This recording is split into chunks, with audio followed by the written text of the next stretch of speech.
নমস্কার, আপনাদের আমার বাংলা তন্ত্রমন্ত্র কি জগৎ ইউটিউব চ্যানেল এবং ফেসবুক অ্যাস্ট্রোলজার পেজে স্বাগত। তো আজকে আমি আলোচনা করব লগ্নে যদি চন্দ্র থাকে তাহলে কি ফল হবে।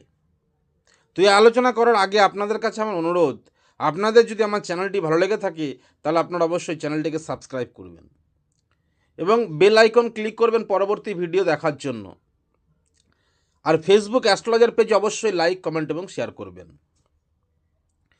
কারণ লগ্নে যদি চন্দ্র থাকে তাহলে সেই চন্দ্র সাধারণত ঘটনাবহুল জীবন নির্দেশ করে।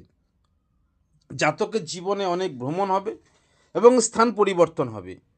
জাতক মিশুক প্রকৃতির লোক হবে এবং 10 জনকে নিয়ে চলার বা 10 জনের সাথে কাজ করার যে আনন্দ সেটা তিনি কিন্তু লাভ করতে পারবেন। জাতক বেশ সহানুভূতিশীল হবে এবং পারিবারিক ব্যাপারের মধ্যে দিয়ে তার জীবনে অনেক অভিজ্ঞতা হবে। এর এই চন্দ্র যদি পীড়িত না হয় এবং রবি ও বৃহস্পতি দ্বারা অনুগৃহীত হয় তাহলে জাতক সুদীর্ঘ লাভ করবে এবং তার স্বাস্থ্য খুব সুন্দর হবে। কিন্তু লগ্নস্থ চন্দ্র যদি দুর্বল বা একটু পীড়িত হলে তার কিন্তু স্বাস্থ্য খারাপ হবে এবং জাতকের পেটের রোগ এবং শ্লেষ্মার রোগ হওয়ার সম্ভাবনা থাকবে।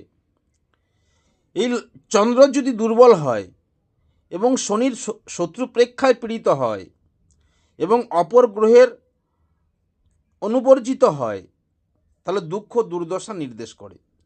রবির শত্রু প্রেক্ষায় পীড়িত হলে নিচে বংশে জন্মানোর সূচনা করে। বৃহস্পতির দ্বারা পীড়িত হলে অনেক সময় পরগৃহে বাস ও পৈতৃক সম্পত্তির হানি নির্দেশ করে।